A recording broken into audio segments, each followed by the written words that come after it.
मतलब कहने का यथा नाम तथो गुण। नाम की बड़ी महिमा है। एक गांव में कथा कहने के लिए मैं गया। सुबह सुबह घूमने के लिए गया मैदान में, तो एक सज्जन अपना कुत्ता घुमा रहे थे पार्क में। मैंने कहा भैया साहब राधे राधे। बोले महाराज जी राधे राधे। मैंने कहा कुत्ता तो आपका बड़ा जोरदार है। बोले हाँ महाराज कुत्ता तो जोरदार है। मैंने पूछा तुमने अपने कुत्ते का नाम क्या रखा? बोले महाराज मैंने बड़ा चुनकर के नाम रखा अपने कुत्ते का। क्या नाम है? बोले मेरे कुत्ते का नाम है दिलावर सिंह। से नहीं बनता है, इसलिए आए बंधुओं हम आप भी गोकर्ण महाराज का साथ दें, वृंदावन चले, शरीर को यही रखा रहने दें, मन से चले वृंदावन। अरे भाई मन जब चाहे वृंदावन चलो, मन चाहे तो चाहे जब अयोध्या चलो, बनारस चलो, तो मन से चलना है। इसलिए आए हम आप वृंदावन गोकर्ण महाराज के साथ, मन के साथ वृंदावन में चले। अरे वृंदावन जाने को जी चाहता है, वृंदावन जाने को जी चाहता है, वृंदावन जाने को जी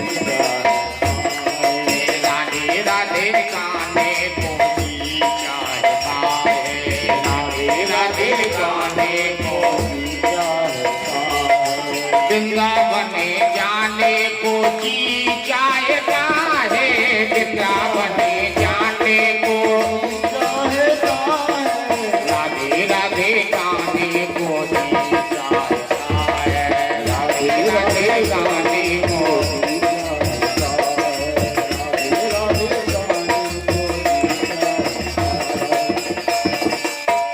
वृंदावन में बाके बिहारी, वृंदावन में बाके बिहारी, बाके बिहारी रहते बिहारी, बाके बिहारी रहते बिहारी, बाके बिहारी रहते बिहारी, बाके बिहारी रहते बिहारी। नैना लड़ाने को जी चाहता है, नैना लड़ाने को जी चाहता है, नैना लड़ाने को जी चाहता है, राधे राधे गाने को जी चाहता है, राधे राधे गाने को जी चाहता है, राधे राधे गाने को जी चाहता है, राधे राधे गाने को वृंदावन जाने को जी चाहता है, वृंदावन जाने को जी चाहता है। वृंदावन में गोपी बहुत है, वृंदावन में गोपी बहुत है, गोपी बहुत है, गोपी बहुत है, गोपी बहुत है, गोपी बहुत है। लीला रचाने को जी चाहता है, लीला रचाने को जी, वृंदावन जाने को जी चाहता है, वृंदावन जाने को जी चाहता है, राधे राधे गाने को जी चाहता है, राधे राधे गाने को चाहता है, राधे राधे गाने को जी चाहता है, राधे राधे गाने को। बोलिए वृंदावन बिहारी लाल की। घोड़े, घोड़े के मुख में तो लगाम बनी रहती है, लेकिन नेत्र रूपी घोड़ों के में लगाम नहीं लगी रहती है। नेत्रों के लगाम नहीं डरी है, ये कहीं पर भी फिसल सकते हैं। सूरदास जी ने पद लिखा है। सूरदास जी बचपन से अंधे नहीं है, सूरदास जी बचपन से अंधे नहीं है। वृंदावन की यात्रा करने के लिए जा रहे थे। रास्ते में जब अंधेरा हो गया तो एक ग्राम में रुक गए। एक सज्जन के घर भोजन किया और बहू भोजन परोस रही थी। बहू भोजन परोस रही थी। सूरदास जी के नेत्र फिसल जाते हैं। बहू की सुंदरता को देख करके नेत्र फिसल गए। सूरदास जी ने तुरंत पद लिख के तैयार कर दिया, नैना बिन लगाम के घोड़े, और सूरदास ने घोड़े। नैना बिन लगाम के घोड़े और सूरदास ने घोड़े। बहू से कहा, बेटा जरा सूझ दे दो हमें। बहू ने समझा शायद कोई दांत में कचड़ा फंस गया हो। बहू ने सूझ दे दी। सूरदास जी ने दोनों नेत्रों को फोड़ दिया। पद लिख दिया, नैना बिन लगाम के घोड़े, और सूरदास ने घोड़े। सूरदास जी महाराज कहते हैं सुंदरता एक जहर है। सुंदरता क्या है? जहर। जहर कहां कहां बसता है? जहर कहां कहां बसता है? एक संत जी कह रहे थे, नार के नख में बसे। सिंह के नाखून में जहर होता है, दांतों में नहीं होता। नार के नख में बसे, अरे मुख में बसे भुजंग, और बिच्छू के बिच्छू बसे सुसुंदर के हर अंग।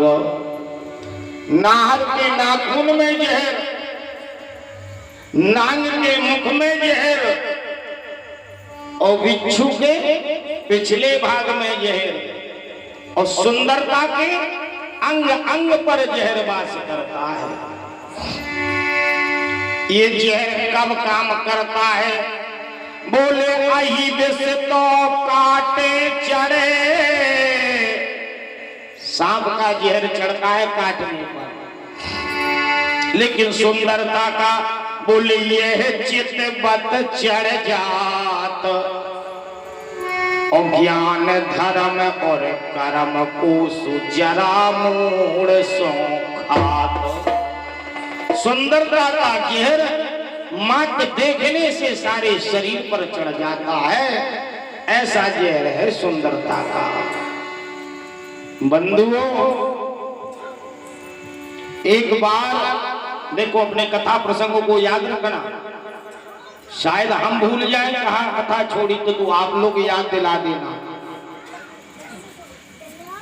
एक बार वेदव्यास जी महाराज काशी नरेश के यहाँ कथा कह रहे थे।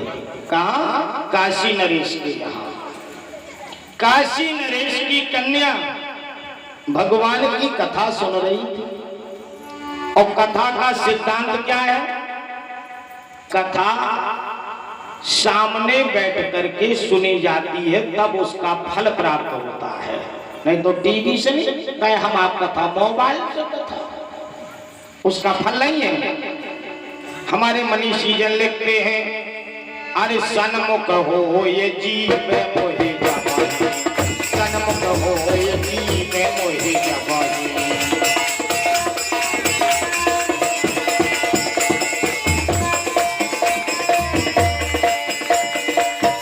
सन्मुख होए जीव मोहे जबानी,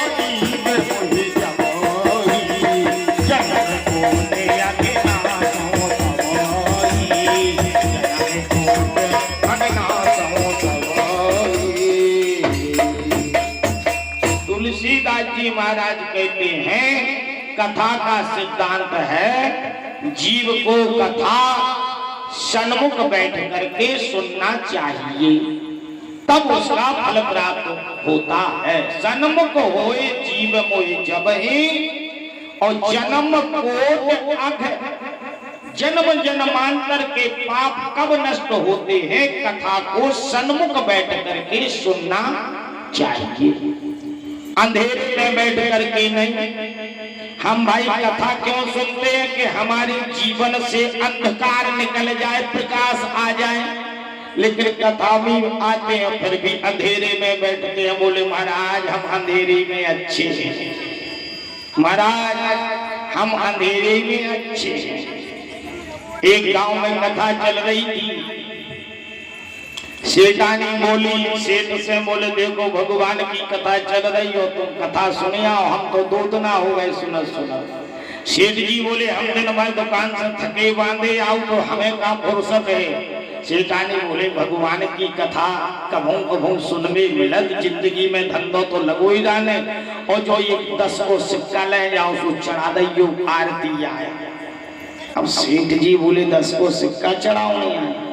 जून के महीना में कथा हो रही थी, सेठ जी आए, जब तक प्रांगण भर गए सो अंधेरो तक वो सेठ जी ने और बैठ गए।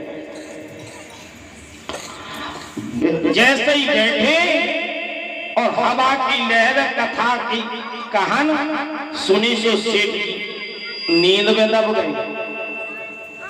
जब कथा विश्राम भई सो लोग बाग बोले भैया सेठ जी आए थे कथा सुन के, इन्हें जगाओ, नहीं का प्रसाद दो। सेठ जी का जगाओ, सो सेठ जी का तुरंत रुपया ताई मुट्ठी में दबो। तो जून के महीना में और सिक्का मुट्ठी में दबो भैया माई।